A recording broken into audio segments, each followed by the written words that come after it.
Bate-papo das 6. Oferecimento Uniscan, diagnóstico por imagem. Rio Doce Radiologia. Unicor. A Unicor é referência em procedimentos cardiovasculares complexos. Um centro de hemodinâmica especializado em realizar intervenções de alta complexidade em cardiologia, fisiologia endovascular e neurologia, acreditado para tratamento de TAV. Somos referência no procedimento de oclusões coronarianas crônicas na América Latina. Entre em contato para mais informações. Unicor, medicina de primeiro mundo em Linhares.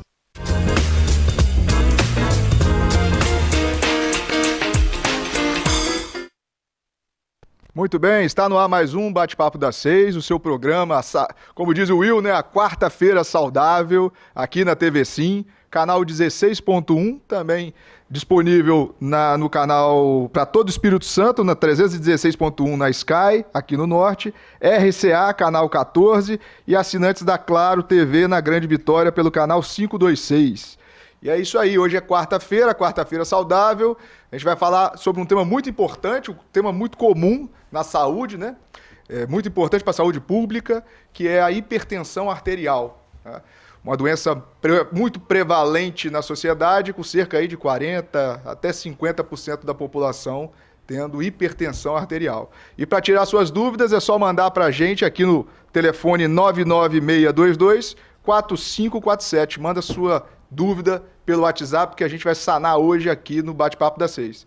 E mantendo aí a tradição do programa, nós trouxemos dois especialistas em hipertensão, cardiologistas, né, lá na ponta esquerda, uma figura já carimbada nossa aqui, todo ano está aqui conosco, né, doutor Alberto, nos temas de cardiologia, que é o doutor Alberto Nogueira Júnior, que ele é cardiologista e arritmologista e vai falar um pouco para a gente hoje sobre hipertensão, não é isso? Seja muito bem-vindo.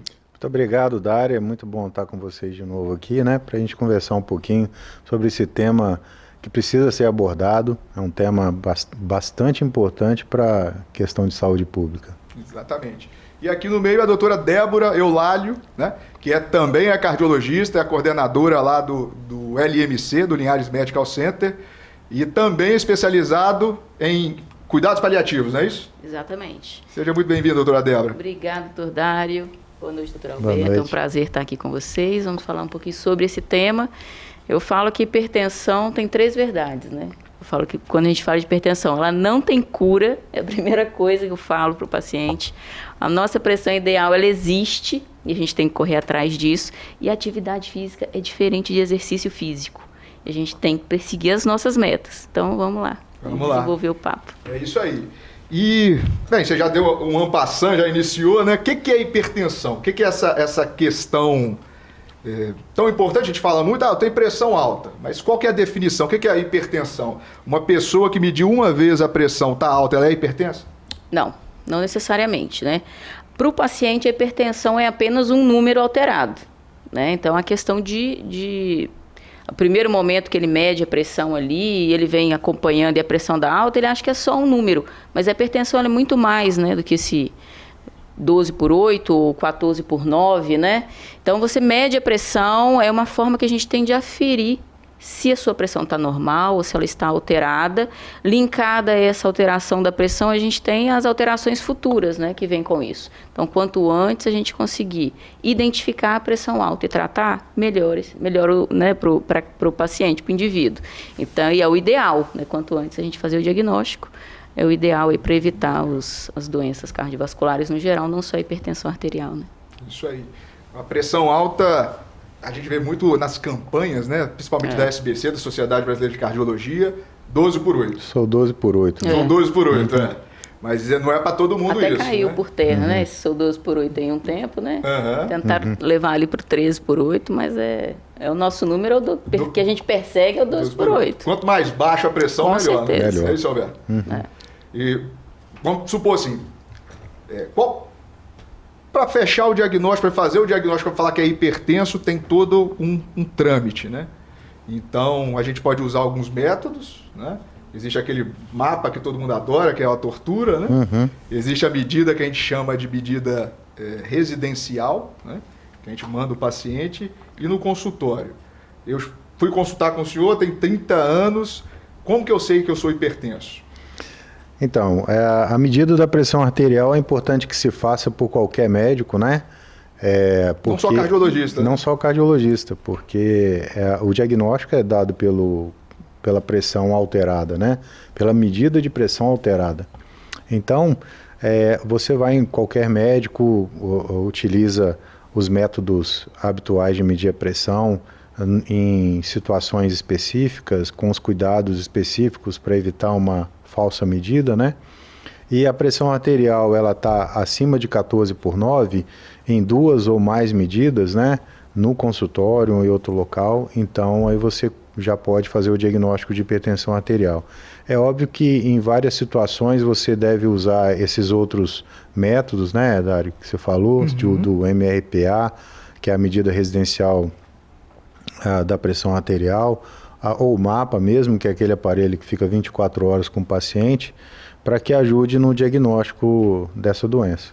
E tem também aqueles pacientes que estão com a pressão muito alta, né, acima de 18/11 de pressão ou 180/110 milímetros de mercúrio.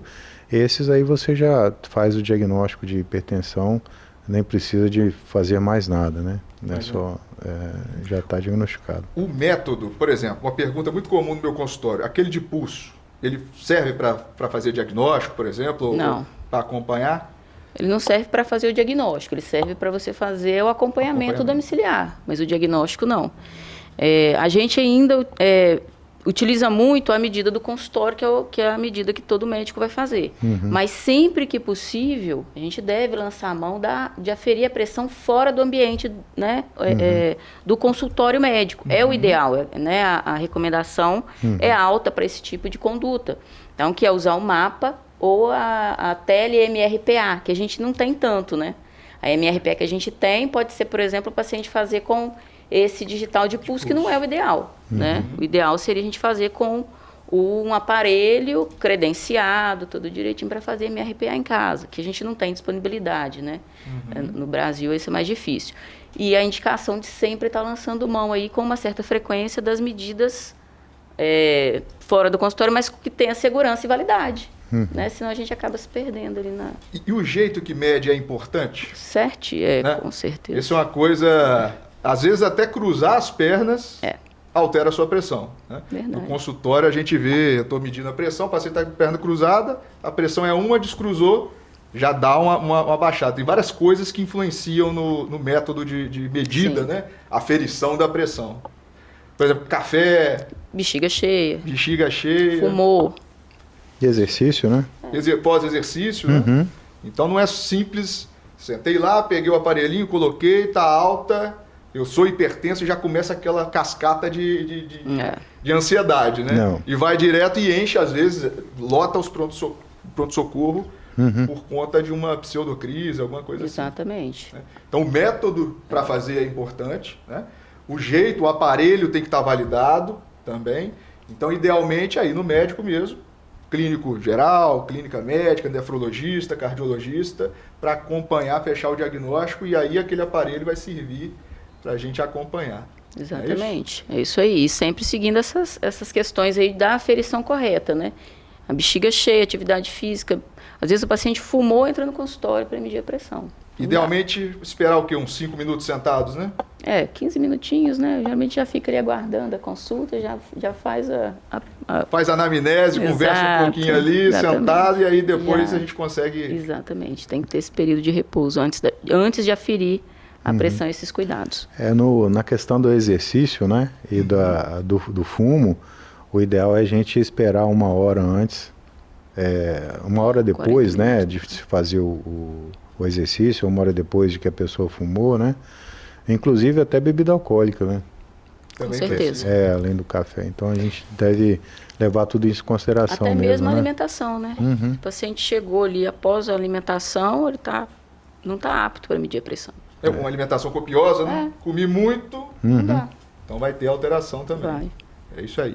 A senhorita falou sobre o MRPA, né? Que é a medida residencial da pressão arterial. Eu acho que não é um método que é muito divulgado. Eu acho que pouca gente sabe o que é. Mas, às vezes ou outra, eu também faço isso no meu consultório. pega essa folhinha, anota aqui de manhã, de tarde. Como é que funciona isso, doutora Adela? Isso é uma forma até de você trazer o paciente para a realidade da pressão dele. A MRPA, ela é um método um pouco mais complexo do que o que a gente faz no consultório. Basicamente, o que a gente faz, essa monitorização ambulatorial, né, residencial da pressão arterial, na verdade, teria que ter alguns outros rigores, né? A princípio, seria a medida da pressão arterial em 3 momentos do dia, né? Durante um período aí de 7 a 15 dias, depende do médico, né? O que ele vai conseguir desse paciente. Mas com uma certa frequência, ele vai fazer 3 medidas de manhã, 3 à tarde, 3 à noite, anotar a maior medida, ou as 3, para levar para o médico, mas aí fica muito extenso, né? E vai fazer um diário, vai anotar essas pressões e às vezes anotar ali na frente, né? Como se fosse o diário do mapa, né? Anotar ali na frente o que ele sentiu. Mas para fazer esse tipo de aferição, o aparelho é importante, porque senão ele pode induzir a gente ao erro. Então ele tem que ser um aparelho validado, de confiança. Exatamente. E você também é especialista no mapa, né? Você que é o responsável pelo departamento ali de monitorização ambulatorial da pressão, né? Isso. Como é que funciona esse outro aparelho? Que também é a tortura para os pacientes, né? Fala assim, doutor, vou ter que usar aquele aparelho que aperta o braço o dia todo. É sofrido, né? Mas é extremamente importante. Isso aí. Né? Porque essa é a medida mais confiável que nós temos para fazer medidas fora do consultório. Muitas vezes o paciente se apresenta no consultório com uma pressão que não é aquela, não é a real. Ela pode estar superestimada ou às vezes subestimada, mascarada ou avental branco, né? Então, o mapa, né, a monitorização aí ambulatorial da pressão arterial, ela vai trazer para a luz e tirar todas essas dúvidas em relação à real pressão daquele paciente, né? Então, o aparelhinho vai ficar no braço 24 horas e naquelas 24 horas a gente não pode tirar o aparelho do braço, né? Porque muitas vezes você tem esse problema. E isso acarreta o quê? Você tem que repetir o exame novamente do paciente, todo aquele desconforto, mais 24 horas. Uma pergunta, aí até dúvida minha. O que nós... Quando eu estou com o mapa, com o aparelho, eu posso fazer minhas atividades normais? Deve. Eu só não oriento fazer atividade física vigorosa, suar, porque é aquilo desconfortável, né? Mas o ideal é que o paciente vá trabalhar, passe pelos estresses do dia, né? Os estresses do dia a dia ali que ele vai ter no trabalho, ou no trânsito, ele vai levar o filho na escola, ele vai voltar, para que a gente saiba até o estresse que ele está sendo exposto, que ele vai fazer o diário dele, né? Falando o que ele sentiu, para a gente poder... linkar isso com as medidas que nós vamos ter acesso. Então, quando começa a medir, assim, é bom dar uma paradinha. Deixa o braço mais... Deixa o braço quietinho, por favor, deixa medir a pressão. Mas é um método extremamente eficaz e altamente recomendado para fazer o diagnóstico, né? 24 horas com o aparelho, a gente chega ao diagnóstico de hipertensão arterial ou avental branco, né, que seja. E ela é superior, né? A medida de consultório. É superior. Em alguns locais fora do Brasil, é a forma de se fazer o diagnóstico. Só que se a gente trouxer isso para o Brasil, a gente sufoca o diagnóstico de hipertensão arterial, porque o Brasil é muito grande. Então, você tem lugares que, às vezes, você não vai conseguir chegar com o mapa. Então, você não consegue fazer isso atualmente, mas é o ideal. É um aparelho de alto custo, né? É de alto custo, um certo cuidado ali. Uma estrutura do serviço, né? Lá no LMC a gente tem os aparelhos, então a gente tem uma rotatividade dos pacientes ali. Então, a gente faz muito diagnóstico de hipertensão, né? Então, isso é muito bacana para o nosso serviço, que a gente está sempre aí acompanhando os pacientes e vendo a realidade do método, quando ele é aplicado, né? Como é eficaz. E é do dia a dia do cardiologista, né? Doutor Alberto, eu tenho um paciente que quando ele vai no meu consultório, ele está com a pressão normal, mas quando ele está em casa e mede, está alta. Isso é hipertensão? Chamada hipertensão mascarada, né, Dara? Isso aí.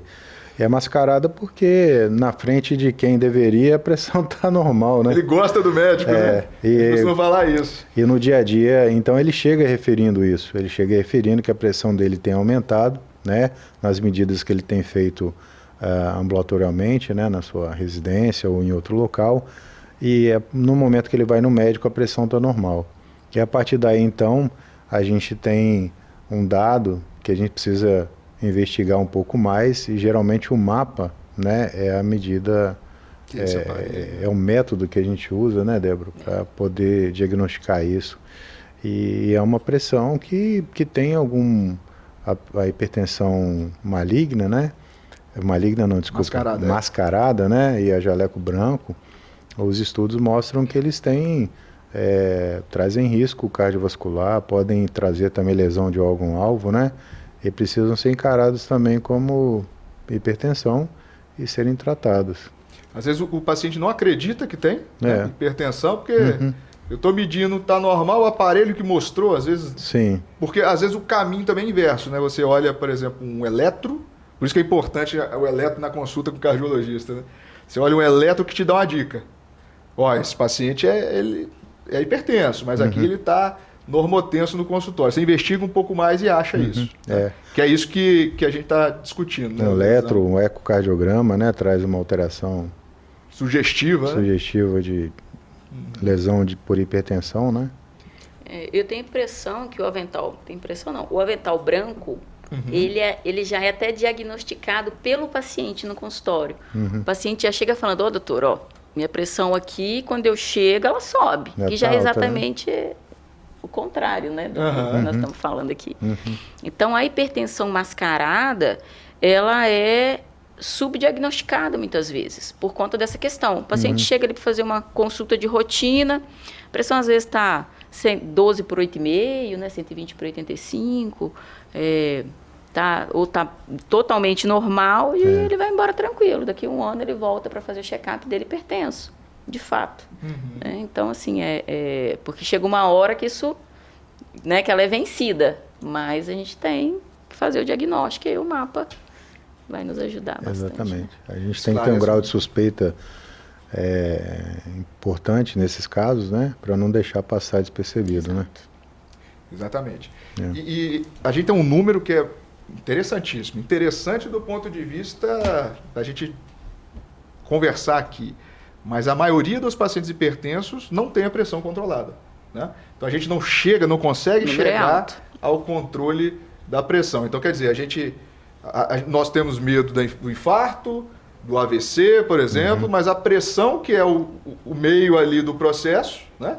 Que a gente não cuida, quanto mais exposição à hipertensão, mais consequências, que é isso que o doutor Alberto disse, que a lesão de órgão-alvo é o que o médico toda hora persegue, né? E o que é a lesão de órgão-alvo? Conta pra gente aí. Qual que é o alvo da pressão, né? Pode ficar à vontade. A lesão de órgão-alvo, na verdade, a gente está falando de quando você já tem alteração de algum órgão, né? Coração, cérebro, visão, rim, sistema vascular, né? Lembrando que é um órgão, né? E você já tem alteração, já tem lesão, já tem por exemplo, uma hipertrofia, né, do coração, que é essa alteração que o Dr. Dário falou agora há pouco, que numa consulta simples, o paciente está com a pressão normal, você pega o eletro, você já vê lá algum sinal naquele eletro de alguma sobrecarga. Então, isso já é uma lesão de órgão-alvo, né? Então, a gente persegue essas lesões, porque isso aí já é o sinal, olha, peraí, está mudando aqui, né, a anatomia de um órgão, né, a fisiologia, o funcionamento do sistema o cardiovascular, enfim, no sistema renal. Então, é importante a gente identificar nessas consultas de rotina. Às vezes você não vai ver a pressão alta, mas você vai ver a lesão de órgão-alvo. Isso aí. Terminamos o primeiro bloco falando sobre hipertensão arterial. Mande suas dúvidas para o WhatsApp do 996224547, que nós vamos tirar todas as suas dúvidas sobre hipertensão arterial. Até o segundo bloco.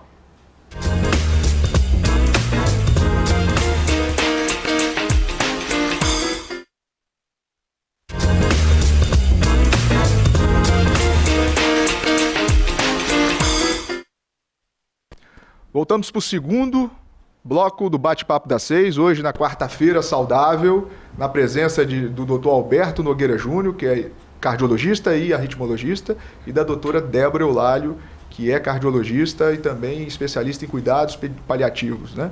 Então, no final do primeiro bloco, né, nós falávamos sobre o diagnóstico da hipertensão, algumas peculiaridades, como a hipertensão do jaleco branco, a hipertensão mascarada, e também nós fechamos o bloco falando sobre lesão de órgão-alvo, né? A doutora Débora falou sobre a hipertrofia do músculo, né? E essa hipertrofia, ela é aquilo que a gente chama de coração grande ou não? Forte. Coração forte, né? É um coração mais forte. Ele não dilatou ainda, ele não relaxou, ele ainda está ali trabalhando, né, com essa pressão alta, e daí vem essa questão da alteração desse músculo. Então ele ainda está ali batalhando para procurar que tudo funcione normalmente no corpo. Então ele vai se alterando para que a fisiologia, para que a pessoa continue a vida dela, que ela fique aí 1 década, né, 2 décadas enrolando com essa questão da pressão alta, e ele vai alterando a morfologia dele, a anatomia dele, né, o funcionamento. Então ele vai ficando forte. Quanto mais exposto, maior a chance dessa repercussão aí, né? Sim, não. A partir do momento que você começa a tratar a hipertensão, você começa até a reverter isso, né? Quadro, né? Reverter esse quadro, evitando a evolução para uma insuficiência cardíaca no futuro. Então, que é isso que a gente faz quando está tratando hipertensão. É evitar essas complicações. Né? É isso que eu acho que é interessante a gente alertar a população, que a pressão não é tratar número. Né? Não. A gente não quer as consequências da hipertensão arterial, que é igual insuficiência renal. Né? Exato, cair numa diálise, né? Porque com a hipertensão arterial você vai ter alteração dos órgãos alvos. Então, assim, quem são? Cérebro, coração, rim, sistema vascular e olhos, né? O sistema oftálmico aí. Da visão.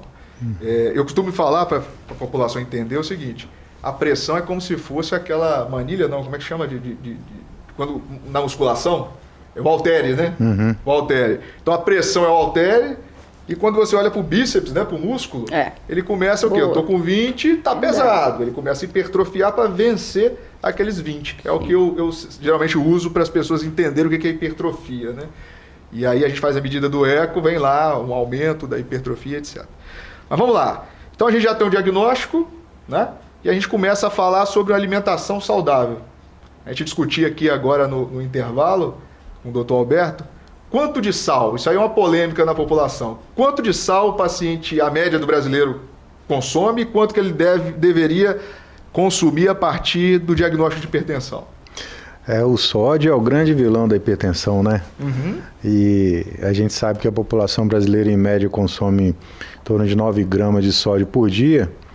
E o ideal seria o paciente não hipertenso abaixo de 6 e o paciente hipertenso até 2 gramas de sódio por dia, que dá aquelas sacolinhas de restaurante, os envelopinhos, né? 2 envelopinhos daquele lá, tá certo? E é durante o dia todo?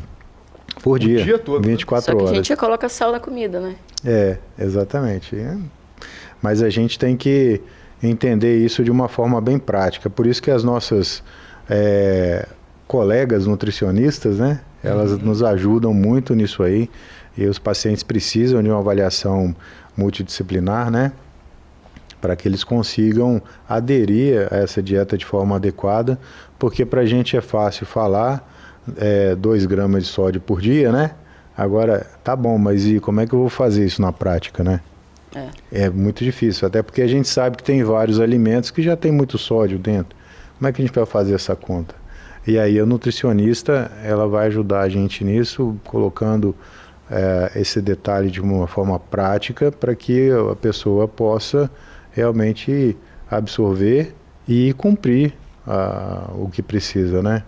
Mas o sódio realmente é a primeira medida que a gente tem que tomar para controlar a pressão. O controle da ingestão de sódio, o famoso sal de cozinha, né? Uhum. Ok. Onde o sal vai, a água vai atrás, não é assim? Exatamente. Acaba que você... Não só isso, tem a questão também de neurológica, etc., né, que aumenta a contratilidade, né, dos vasos, o diâmetro do vaso, mas líquido, retenção de líquido, etc., né? E o sódio, ele, como você falou, e como o nosso sistema cardiovascular é um sistema hidrodinâmico, né? Ele tem um encanamento e tem uma bomba, né? Então, a pressão do líquido ali dentro do encanamento, quando está muito alta, vai sobrecarregar a bomba, vai sobrecarregar o encanamento, né? Quebrar a bomba. Exatamente. E o sódio em excesso é como se você estivesse jogando mais líquido ali para dentro, né? E vamos lá, comidas do brasileiro que tem sal escondido, por exemplo, amendoim. Nossa, tem demais. Muito, né? Sacolinha, caixinha, latinha. Porque assim, o sal ele é um conservante universal.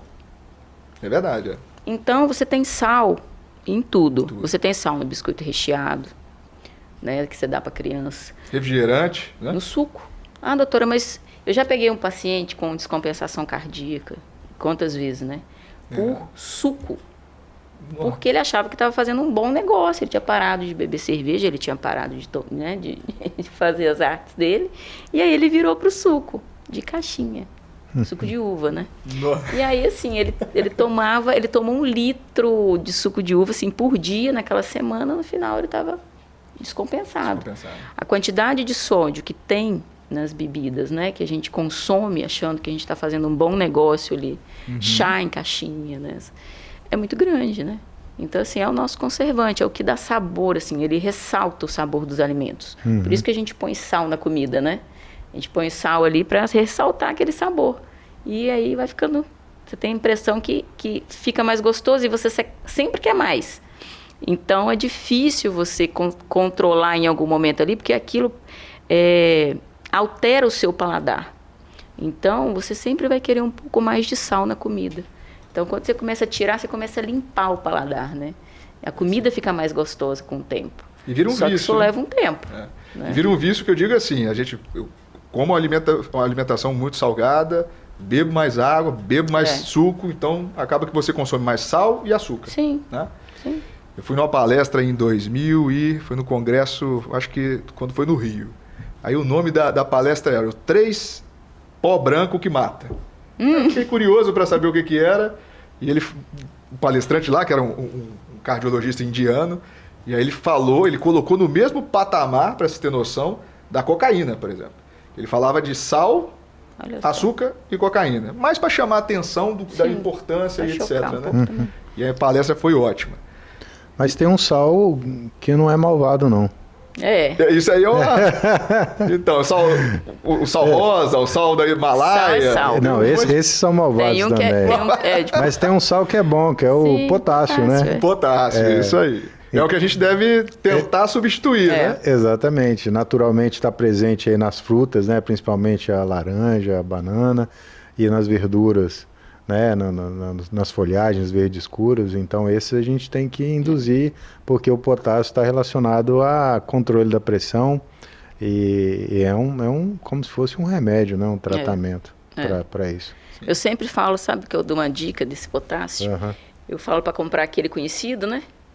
E macerar com erva seca.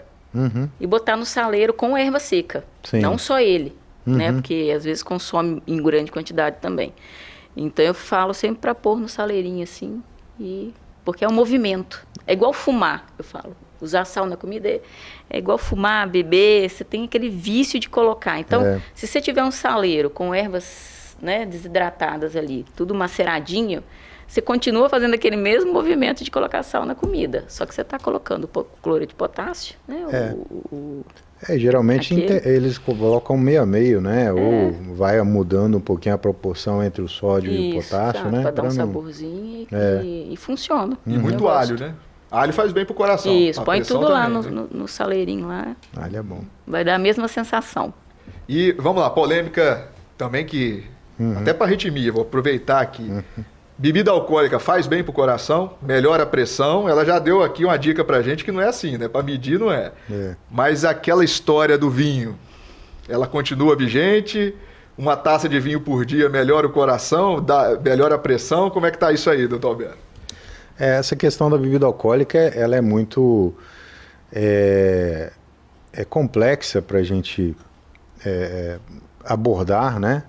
E isso tem que ser feito no dia a dia, no consultório, conhecendo o paciente, principalmente junto com a família, porque a gente sabe que o álcool tem muitas dificuldades, muitos problemas, né? O alcoolismo tem muito problema.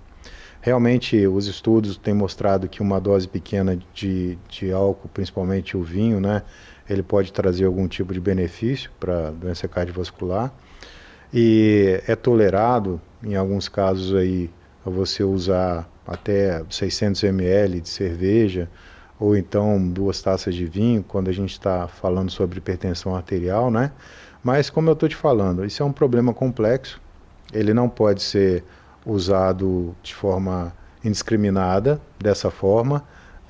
A quantidade de álcool, não se deve usar ou não, isso deve ser conversado entre o médico e o paciente, de preferência com a família, para que a gente não cause problemas ao invés de ajudar, né? Então, uma bebida alcoólica, ela pode ter algum efeito bom no coração, mas ela também tem muitos efeitos ruins, né? Em outras áreas. Inclusive o excesso, né? A gente sabe que o álcool causa aumento do coração, miocardiopatia dilatada alcoólica, né? A gente sabe também que ele aumenta também o nível de arritmias cardíacas, como a fibrilação atrial, né? Então não é só benéfico, tem? Não, né? e o excesso de bebida alcoólica, ele também pode causar hipertensão arterial.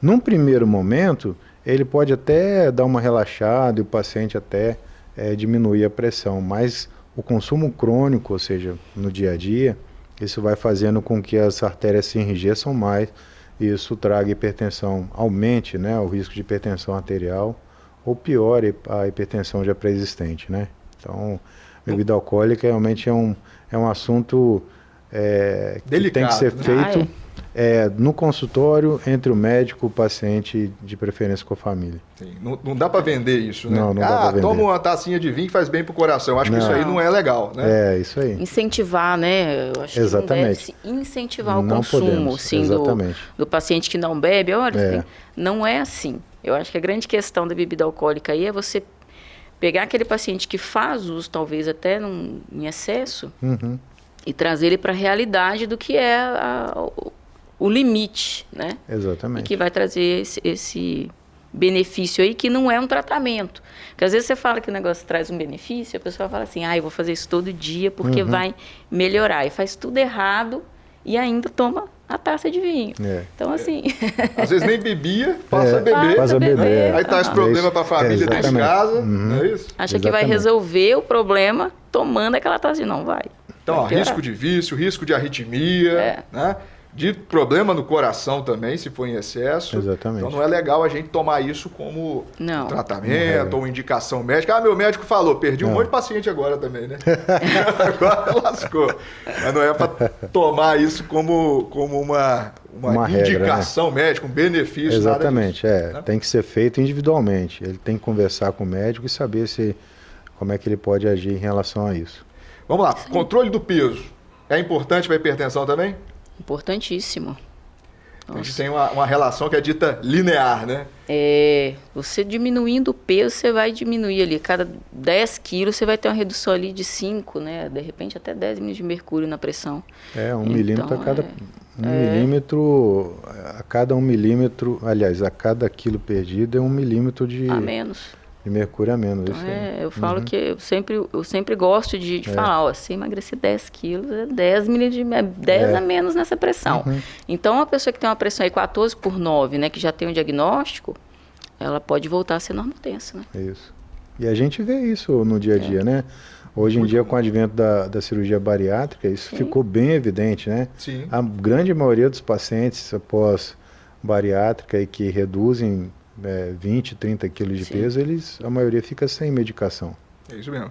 Quantas vezes a gente vê isso no consultório, né? Isso é uma realidade. Estou com 10 remédios, fez a bariátrica, volta para você, às vezes está com 1 ou nada, né? Ou nada, Então tem prova viva disso, não tem como se discutir. Exatamente. Bem, chegamos ao final do segundo bloco do Bate-Papo das 6, falando hoje sobre hipertensão arterial. Mande suas perguntas aí para o WhatsApp do 996224547.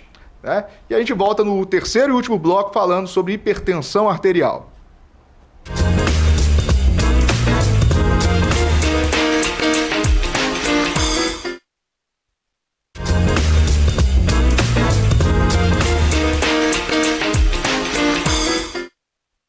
Retornamos para o terceiro e último bloco do Bate-Papo das 6, quarta-feira saudável, na presença de 2 especialistas em cardiologia, né, especialistas em hipertensão arterial, Dr. Alberto Nogueira Júnior, que é cardiologista e arritmologista do Hospital Linhares Medical Center, e a doutora Débora Eulálio, que também é cardiologista e especialista em cuidados paliativos, também do Hospital Linhares Medical Center.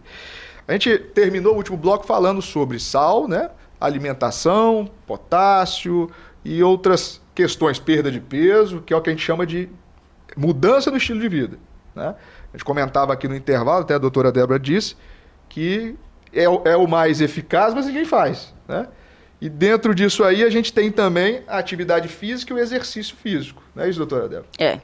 A pessoa acha que ser ativa é igual fazer exercício. Gente, não é. A gente precisa ter o hábito, né, de contar esses minutos, né? Então, assim, cada vez mais parece que tudo aumenta e tudo diminui, né? Eu falo assim, o tempo de a gente diminui, mas a exigência aumenta. Então, assim, nós precisamos fazer, em média, né? Aquele negócio de 30 minutos 3 vezes na semana é o mínimo, né? É o OMS, né?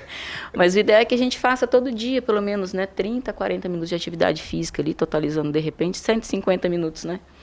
É o mínimo aí que a gente precisaria fazer na semana. Isso é um exercício físico eficaz. E aí você tem o rigor, que é a sua regularidade em fazer aquela atividade física, a intensidade, o tipo de exercício físico que você está fazendo, né? Então, eu sempre falo que quando você está numa atividade física e está muito confortável naquela atividade física, é porque não está legal. Então, você tem que estar, assim, levemente cansado.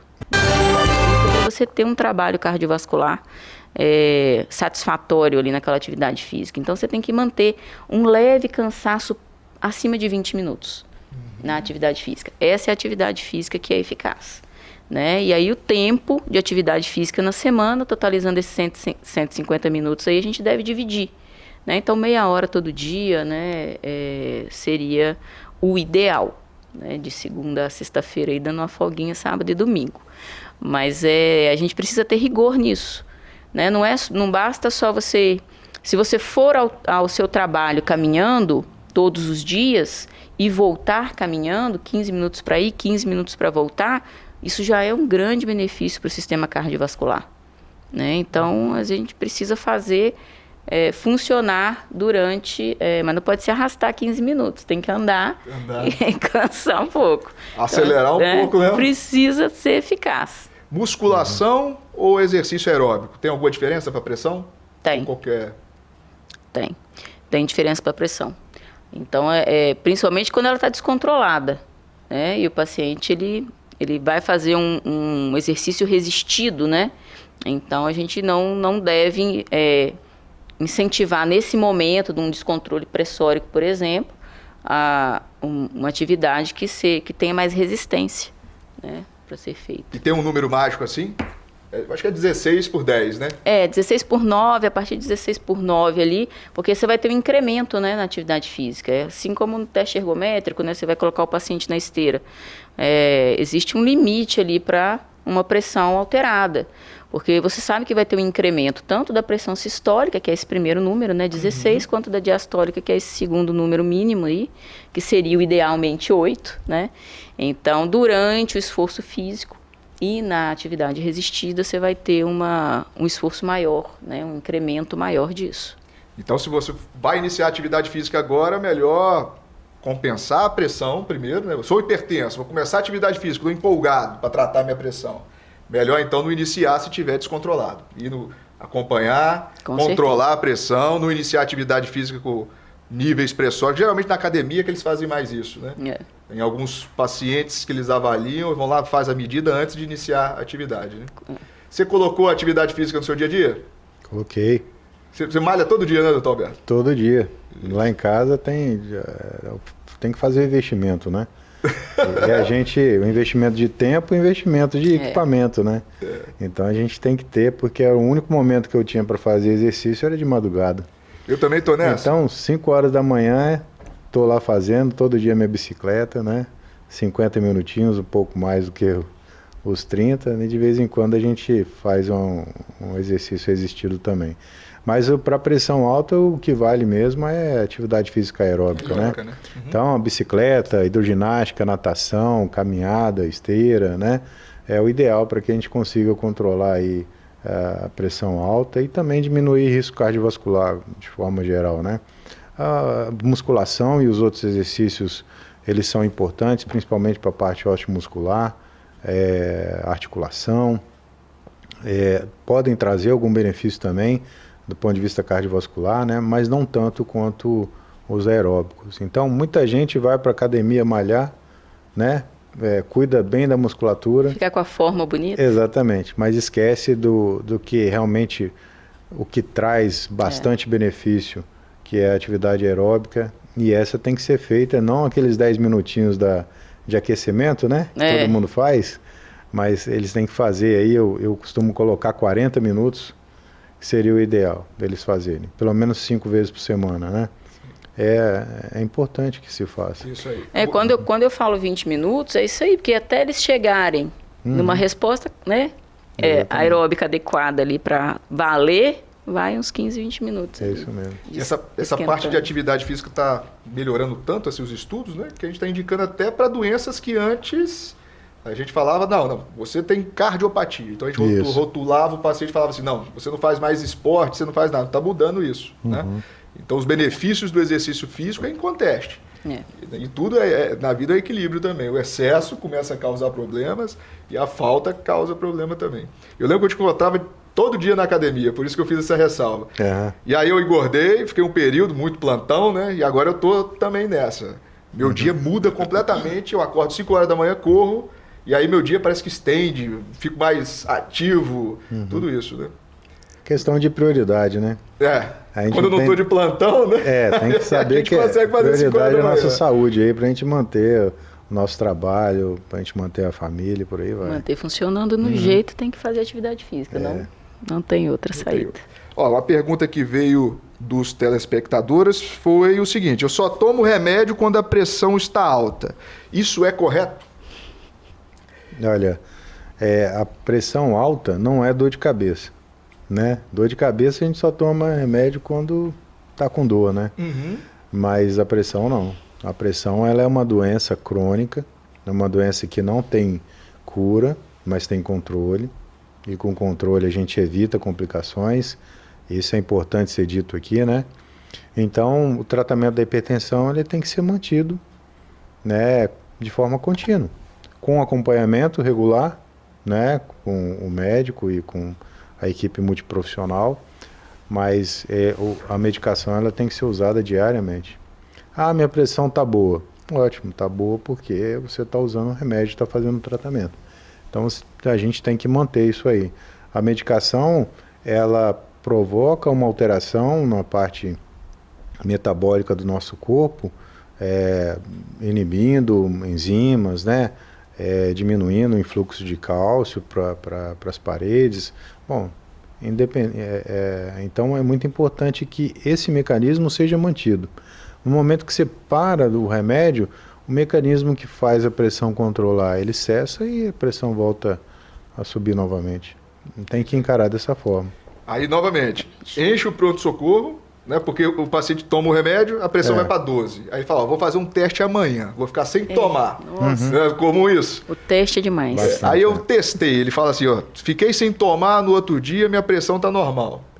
Passa mais um dia, ela começa a elevar. Sim. Depois o que acontece? A pressão sobe, aí ele fica desesperado, mede a pressão, dá 18, por exemplo, pronto-socorro. E aí causa toda essa... Porque ele não acredita, ele não aceita que ele tem hipertensão e que ele tem que tratar. Que eu vou ter que tomar aquele remédio a vida inteira. A vida toda. A vida toda. Graças a Deus, gente, que tem um remédio para controlar isso a vida inteira. Isso aí. Antes de parar o remédio, tem que fazer atividade física, tudo. Aí você consegue tirar o remédio. Sim, né? sim. Sem dúvida. É o que a gente falou. Se você conseguir juntar todas as medidas para mudança do estilo de vida, né? Atividade física, dieta, sal, álcool, cigarro, tirar tudo.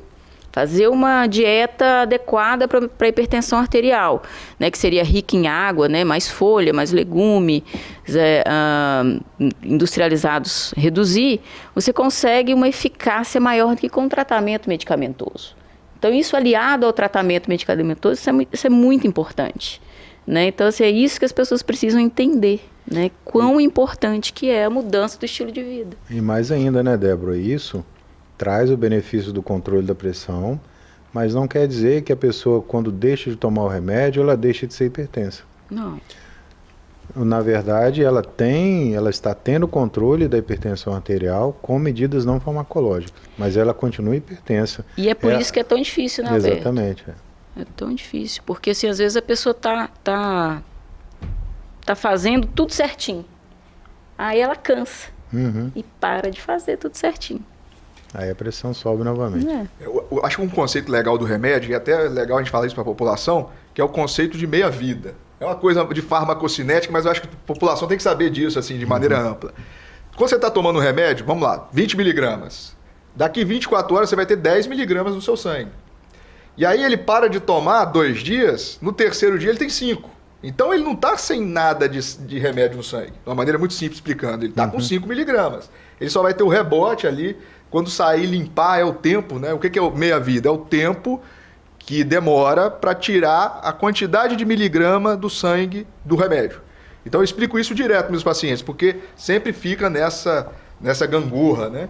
Então quando eles entendem o conceito, eles falam, não, então eu tenho que tomar o remédio todo dia, não é só igual nessa situação desse paciente que é de tomar o remédio só quando a pressão sobe. Se tomar só quando a pressão sobe, você vai ficar indo no pronto-socorro direto, vai consultar o seu cardiologista todo dia e não vai resolver. E vai ficar exposto, né? Que a aderência medicamentosa que é o negócio, né? E fica exposto até as complicações de uma crise hipertensiva, né? uma intercorrência aí, cerebrovascular, um infarto, um derrame. Então é muito arriscado isso. E entra na estatística que a gente tem, né? Que grande parte dos pacientes hipertensos, eles não têm tratados, eles não conseguem controlar a pressão adequadamente. Porque ou não conseguem aderir ao tratamento não medicamentoso de forma adequada, ou tem essas dificuldades no uso da medicação, né? Param no jeito que querem, na hora que querem, né? E isso atrapalha bastante. Mas isso é a população de forma geral tem essa dificuldade, né? Fica na mão do paciente, né, o tratamento. Por isso que a nossa estatística ela é tão gorda, né? Para quando a gente fala de doença cardiovascular, encabeça a lista de problemas, né? Sim. Isso aí. E sobrecarrega o sistema. E toda quarta-feira a gente está aqui falando a questão de saúde e basicamente a gente termina, ou pelo menos relata a mesma coisa, que é a mudança do estilo de vida, que é perder peso, se alimentar bem, fazer atividade física. Essa tríade, ela é boa para tudo, né? Salvas raríssimas exceções, a gente não vai indicar como médico ou como profissional de saúde essa tríade, né? É verdade. E adicionado a isso, né, o consumo de água. Consumo de água, depende também, vamos lá. Exatamente, caso não tenha contraindicações médicas, né? E a gente precisa saber que tem que dormir bem, né? Isso. O sono é muito importante para o nosso dia a dia, né? Porque ele participa, inclusive, em relação à pressão, né? Quando a gente está lidando com pressão alta, a gente tem que inquirir, questionar o paciente sobre como é que está sendo a qualidade de sono dele, né? Se ele ronca muito, a esposa geralmente dedura, né? Exatamente, o paciente não fala, mas a esposa fala, né, Dani? Por isso que o casamento é saudável. Porque tem uma pessoa aí do lado para te alertar, olha, você está roncando, você não está dormindo bem. Você sabe, né? Então... Exatamente. Nós vamos falar, vai ter um programa só sobre síndrome de apneia do sono, hein? É legal. É legal. É importante. Isso aí, ó. Chegamos no terceiro e último bloco do Bate-Papo das 6, já está estourando o tempo aqui, né? Foi muito bacana conversar, uma conversa mais light hoje sobre hipertensão, né? Menos com temas científicos, que o pessoal cobrou isso a gente. E foi um mais light, mais leve. E foi muito bom contar com a presença de vocês, Dr. Alberto Nogueira Júnior, que é cardiologista e arritmologista. Quem quiser te encontrar, acha na internet, no consultório, né? Meu nome está na internet lá, pode procurar. Seja muito obrigado pela presença e considerações finais. Tá, muito obrigado. É importante que as pessoas entendam a necessidade realmente de controle da pressão arterial, que é um fator de risco para várias doenças cardiovasculares, é o principal deles, né? E que controlando a pressão, sem dúvida nenhuma, vai controlar também e evitar inúmeros problemas do coração. Excelente. Doutora Débora, que também está aqui conosco, apresenta aqui o Bate-Papo das 6. Tem uma mídia social forte também. Como é que é o Instagram? É a doutora Débora Eulália. Isso aí, né? Agradeço o convite mais uma vez, é sempre um prazer estar aqui na TV Sim, né, falando de saúde, essa quarta-feira é tão especial, e deixar aí, né, para vocês o alerta a respeito dos níveis da pressão. Vamos perseguir os níveis da pressão ideal, né? A gente tem um nível ideal de pressão, então vamos atrás dele. É isso aí. Acredita que você tem hipertensão, mude o estilo de vida, trate com remédio direitinho, que você vai ter uma vida saudável. Não caia nessa de não acreditar no seu diagnóstico, não. E é isso aí. Terminamos o Bate-Papo das 6, hoje na quarta-feira saudável. Até a próxima quarta-feira com mais saúde para vocês.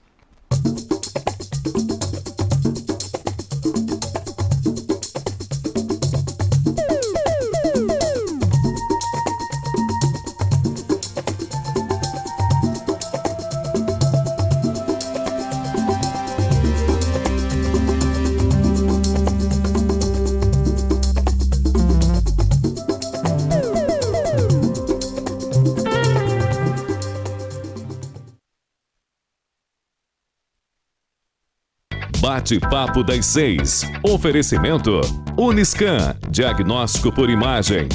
Rio Doce Radiologia. Unicor.